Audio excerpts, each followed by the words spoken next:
Good evening and salutations, my GH fans. Let's start with Curtis for a minute because Curtis is disappointed. He's disappointed because he had a bunch of bands. Well, he had a band that was lined up to perform, and the band canceled on him.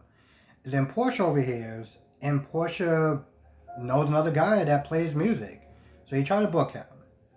Now this band cancels on him. I'm sitting there like, damn. First, he was really happy when he heard the news about Portia finding this guy out of nowhere. Cancels. Meanwhile, you have that really sleazy guy that was harassing Brooklyn. Um, just kind of hanging out at the club or whatever, talking to Curtis for a little bit. So, now Curtis is just like, damn, I already have like two bands canceling me. Like, what's going on? They find out that the reason why these bands are canceling, not just because, oh, it's double booked or whatever necessarily, is because of the bad press that they're getting. There's a lot of mob stuff that was going on at the club, and, now unfortunately, he kind of got this cloud of stink over him as far as his business is concerned. Even after he took care of the Joey Novak thing, and even offered to turn down Jason and as far as protection or whatever. It was still just like negativity that was associated with the club. So the sleazy guy, I'm not gonna lie, I'm calling him sleazy for two reasons. One, well, he's sleazy, and two, I don't exactly remember his name. But he offers a solution. Apparently, he's trapped. He has a guy, whatever, that's in town at the moment that's gonna sit, that's playing music or whatever. He's like, listen, he could sit there and play, play at your venue or whatever, and keep his skills sharp, and it will solve your problems, and this guy can get some work done. So, like, what do you say? So they listen to whoever this guy's name is. I just forgot. They like it, so they tell the guy that we're good to go. Now, the guy is in the back alley, of course, because, well, he's a sleazebag. And he's talking to the creepy old guy who beat up Joey Novak. He's like, all right, cool, crisis is averted. So we good now, right? We're even, we're square. And the guy just kind of stands there like, I don't know. Why don't you tell me if we're square? Like, that's not what he said, but that was the look that he had on his face. And I'm just like, who is this guy now? I was like, now I'm even more curious about this guy. Because, first of all, I mean, this guy looks like he's probably my dad's age, if not a little bit older. And yet he's sitting there wiping the floor with Joey Novak. I mean, to be fair, the guy doesn't look like he knows how to fight. But still, so now I'm even more curious about this guy. Oh, Jocelyn. So Jocelyn comes to Kelly's and she's talking to Trina, and she's all like, "Oh well, tonight's the night I'm gonna sit there and lose my virginity." And Trina's just like, and Jocelyn's just like, "Well, why aren't you having a bigger reaction?" And I'm sitting there thinking, "Well, what kind of reaction are you expecting from her? Do you want her to sit there and give you like cakes and balloons? Like what are you looking for?" I just didn't understand why she seemed like she was disappointed that she didn't really have a big reaction. And then she starts listing all these excuses of why they haven't done it, and tonight's night, and this, that, and the third. And then she brings up Esmer. And that's when Trina's like, so are you doing this because you want to do it? Or are you... Because even before she found out about Esmer, she was like, this seems like this is just something you're just checking off your bucket list. Like this is like... also she was like, it seems like, you're kind of rushing this. And then when she finds out that Esmer's name is in the conversation, she's like, okay, this is exactly why you're doing this. You're doing this to prove something to Esmer. And then, of course, once again, she's all like, no, I'm doing this because we love each other and we need to be connected and we're adults and blah, blah, blah, blah. It was like, I love when she was like, oh, we're adults. I'm like, okay, sure, whatever. Meanwhile, I'm not going to lie, Cam, every now and then, Cam can surprise me. Cam is the whole time sitting there looking at the phone, checking, trying to make sure this party is like good and whatever. He's like, all right, so we're gonna get some cake and we're gonna blow out the candles. We're good, right? We're just gonna go. Like he cannot get his mother out that house fast enough. Hell, even when she's about to leave, she's all, he's all like, oh, so you gotta go and check out the band, all right? So you guys, because they're just kind of standing there, just like talking or whatever, like about. Well, I'm not gonna lie, I don't remember, but they're standing in there talking, and Cam was like, so don't you got that show to do? Like, you don't want to miss it. I mean, you've been waiting for a while. I was like, damn, bro. I mean, Liz was like, all right, cool. I got to get my jacket first. Like, yo. There was a couple of times that they did bring up Franco's name that, got a little bit kind of sad. Hell, even when Cam was there talking to Scott about, without saying it, talking about advice and stuff like that, and how Frank always gave good advice, and once again she was kind of sad. It seemed like it was a bit of flirtatious going on between Finn and Liz, but that's nothing new. Nicholas showed up, and I'm gonna be honest, Nicholas showed up, and Liz was not like, she wasn't mean to him. I don't know. It just seemed like she's been like kind of tension. She's been kind of mean to him at times, and it's just been like very up and down. So it's like when he showed up, she was just like, I'm just like, all right, so which way is this gonna go? But she was actually civil to him. She thanked him practically for coming over, and okay. I mean, hell, even when Trina was not there talking to her, she was just like, listen, do this because you want to do this. I'm going to back you regardless, but do this because you're ready, not because out of some sort of knee-jerk reaction.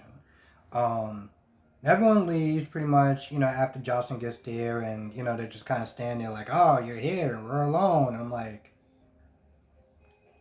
now I have a feeling. What else, man?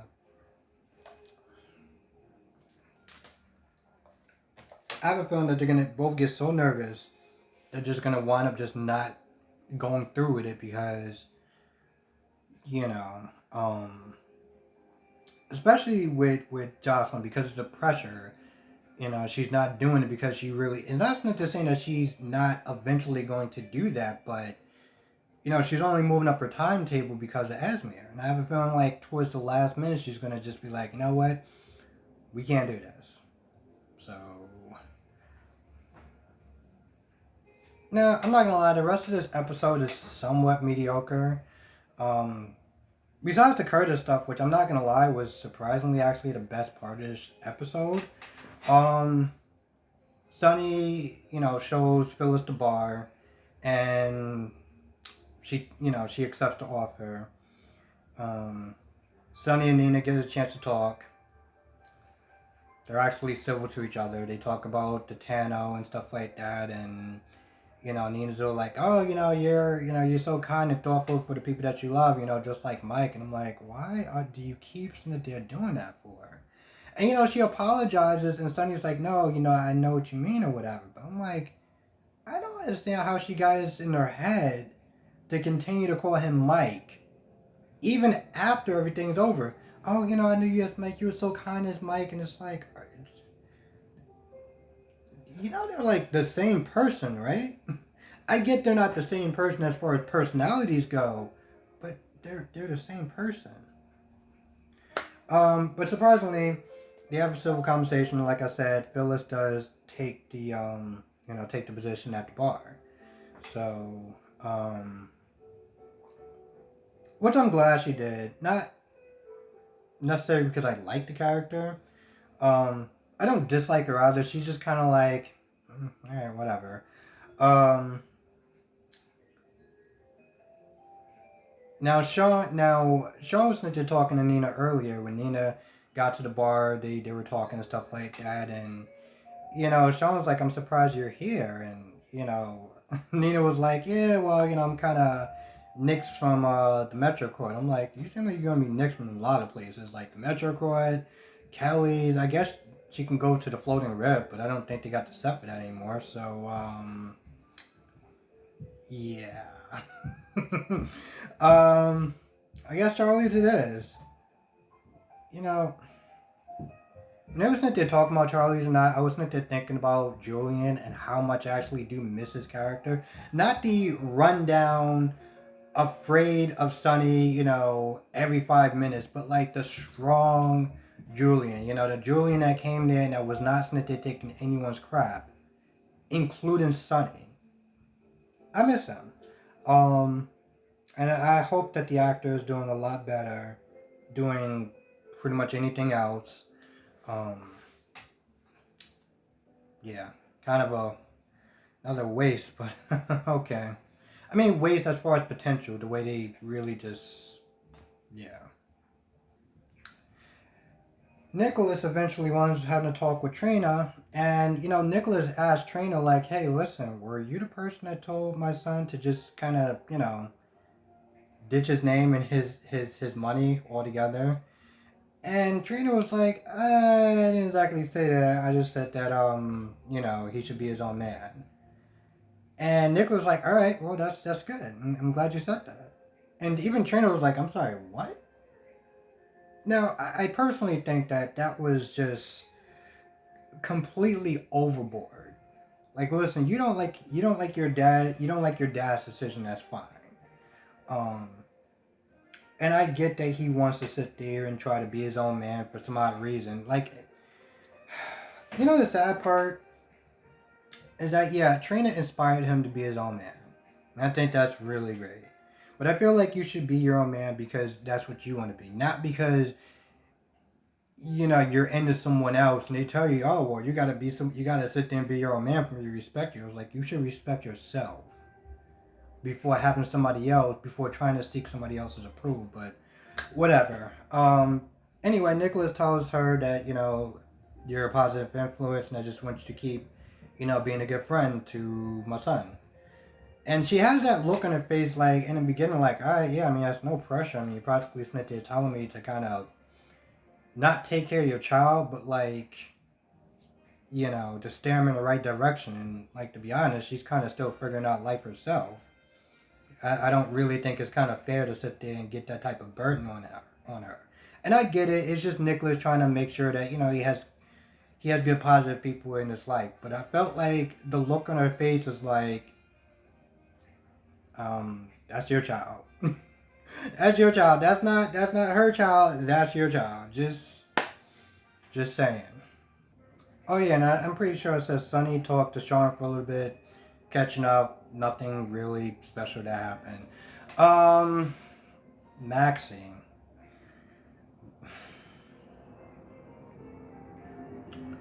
Maxie's sitting there talking to Sam about her relationship with Dante and are they a thing, and you know, just asking questions or whatever, being nosy, being a friend or whatever. And then there's one point where Maxie says something, and Sam takes it completely out of context.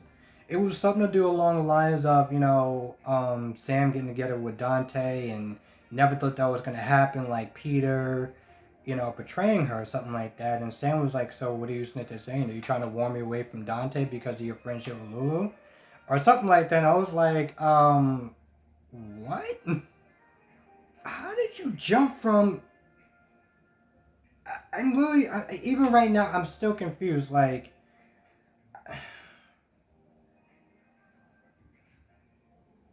how did she jump to that point? I don't want to sit there and say that she's dumb or she's a dumb character because she's not. But it was just like, what? Anyway,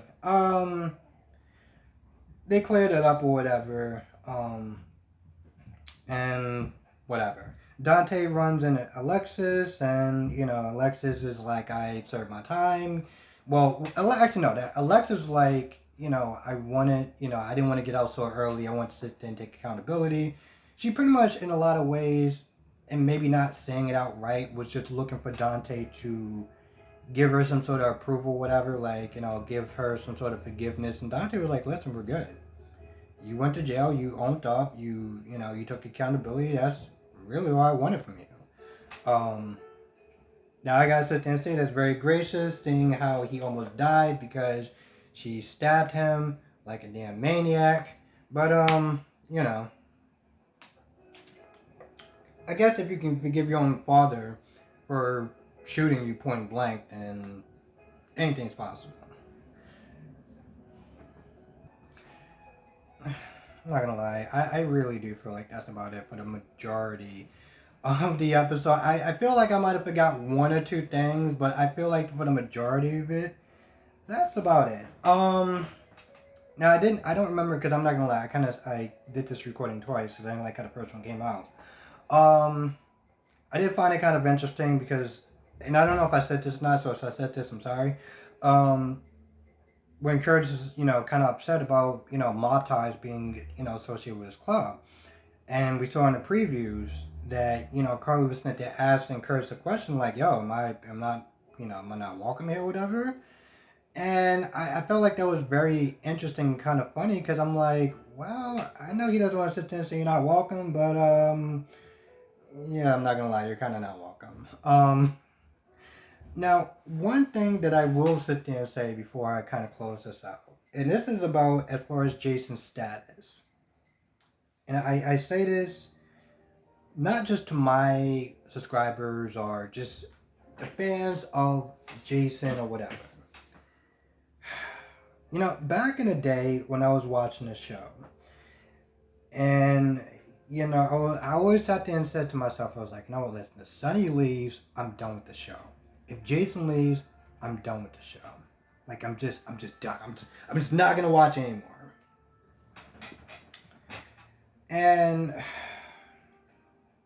now, granted, this isn't really so much of a comparison. It is, but it's not. So a while back, they had this show called Lethal Weapon. I actually really used to love this show. It was one of those things I was like, I was surprised it worked. They used to have a guy on there named Chase something. And he did some stuff that was very problematic and he wound up getting himself fired. Now, I said to myself, I was like, you know what? He's not going to be on the show anymore. I don't know if I want to watch it. And my friend was sitting there saying that, you know what? I shouldn't sit there and give him that type of power over the show. And, I was sitting there thinking about today, and in a lot of ways, I felt like especially about the guy they were replacing him with another actor, and it took me a while. I don't remember exactly what his name is, but Sean Willow Scott, I think. But I used to sit there and call him Stifler. You can probably exit out of this, because this is not about the review, but I do appreciate you watching. Still watching about, anyway. I wasn't too sure watching it because I was like, he's not going to be in it, and then this guy's going to be there, and I'm still sitting there thinking about him as Stifler. But then I actually gave the show a chance, and I still love the show. And I think my point is, there's 2 points. One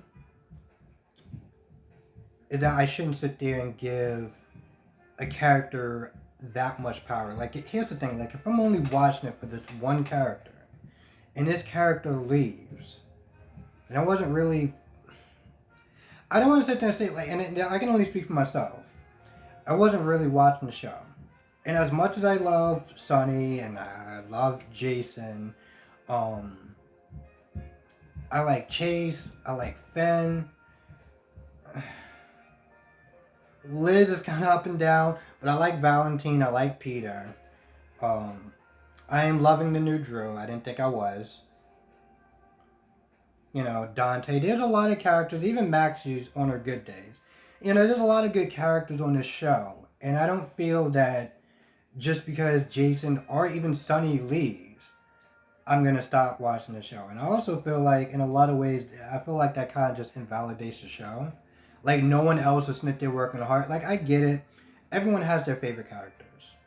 But I can't sit there and imagine that I only watched it for this one character when I'm sitting there being like, oh man, how is, Chase going to sit there and get out of this? Is he going to live? Is he going to die? This whole Michael thing, So I look at it and I'm like, I can't sit there and invalidate the show as a whole just because one character leaves.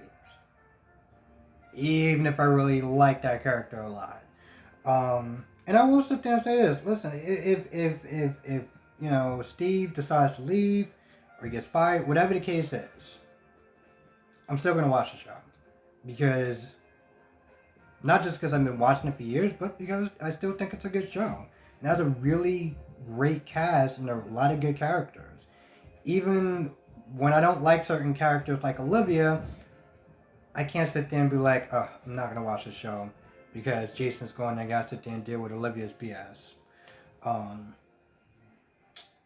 Although sometimes she does get me to that one point, I'm just like, maybe if I just hit the mute button, but I think everyone gets what I'm saying.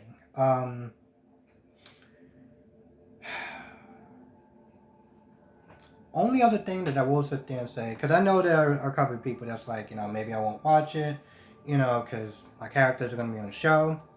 I still hope you watch my reviews. But I understand if you don't, because, it's the show. But I still hope you do. And two, I think most of the people that watch this review also watch a lot of the different shows. Like some people watch Young and the Restless, some people watch B&B, some people watch Days. I'm gonna get back into Y&R at some point when I finish catching up to a lot of other shows. Now I know. I still here's the thing. I still want to sit there and recommend people to watch Days. Maybe not now because it's dealing with this whole possession storyline and. I know it creeps up some people, and then others just kind of not really their thing. But I would still sit there and say you should check out Days, because there's been a lot of times where I've been watching Days of Our Lives. I've been watching Days, and sometimes a Days episode will surprisingly be better than a General Hospital episode.